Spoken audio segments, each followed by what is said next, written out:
Sa belle famille l'a mise à la porte avec ses 4 enfants parce que elle a osé venir au deuil de son mari, maquillée, bien maquillée et avec le cabas première dame. Vous connaissez le cabas première dame, non? Le genre de cabas qui traîne au sol là. Qu'est-ce qui se passe? La fille, la femme, la dame me raconte, c'est une dame, elle me raconte que en rien, elle se moque littéralement. Elle dit que, en fait, un soir, elle est restée chez elle. Et on l'a appelée de venir rapidement à l'hôpital. Elle est allée à l'hôpital. On dit que son mari ne va pas bien. Elle arrive donc à l'hôpital. Qu'est-ce qu'elle trouve? Elle trouve que son mari est accidenté et on lui dit que, on dit à la femme que son mari est arrivé avec 2 autres jeunes femmes. On voudrait savoir qui elles sont parce que les 2 autres jeunes femmes étaient dans un état vraiment critique. Elles ne pouvaient pas parler et tout. Mais au moins son mari a pu donner le numéro de sa femme qui est arrivée. Sauf que le mari a donné le numéro de sa femme, n'a pas précisé que bon, ne dites pas à ma femme que je suis arrivée ici avec les urgences en venant me chercher. On est venu, on m'a pris avec quelqu'un où j'étais. Il a oublié, il n'a pas dit ça, vu que lui-même ça n'allait pas. Donc finalement, on demande à la femme et tout. Directement, elle comprend que le monsieur était go, il était dans ses joints, il est allé dans ses trucs. Et malheureusement, comme on dit souvent que le jour où Dieu va te trouver, le jour où Dieu veut t'exposer, il t'expose de la pire des façons. Donc, ils étaient go, ils ont moi comme au cas, ils étaient en train de rentrer et voilà ce qui s'est passé.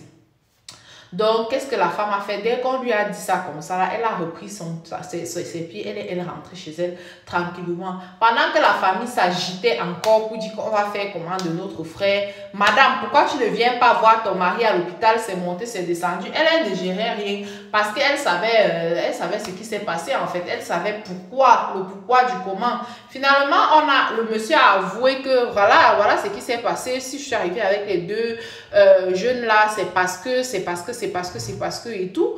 Mais vous connaissez, la belle famille a dit que gars, ce n'est pas une excuse. Ton mari est malade, tu dois venir à l'hôpital et tout. Sauf que malheureusement, le monsieur est décédé. Et quand le monsieur décède, on dit à la femme, non seulement elle ne pleure pas, on fait le programme des obsèques tranquillement, tranquille.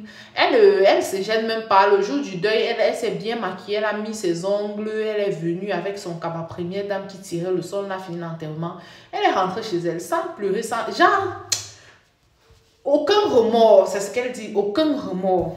Elle est rentrée, elle dit qu'elle avait mal. Et bon, je vais raconter sa partie. Quand elle est rentrée comme ça, la belle famille a commencé tout de suite à dire, mais tu te moques de nous, tu nous as fait honte devant les gens, même s'il y a des problèmes, c'est en interne qu'on doit gérer ça, tu ne dois pas faire que tout le monde comprenne. On est quand même en train de parler de mort d'homme et tout. Elle a dit qu'elle s'en foutait parce que c'était pas la première fois que ça arrivait et que bah il a bien mérité, que regarde, que le monsieur en fait est en train de lui a mis la honte au corps parce que gars dit que ton gars est d'ailleurs parce qu'il est go forme avec les jeunes et que après ça a tourné comme ça là.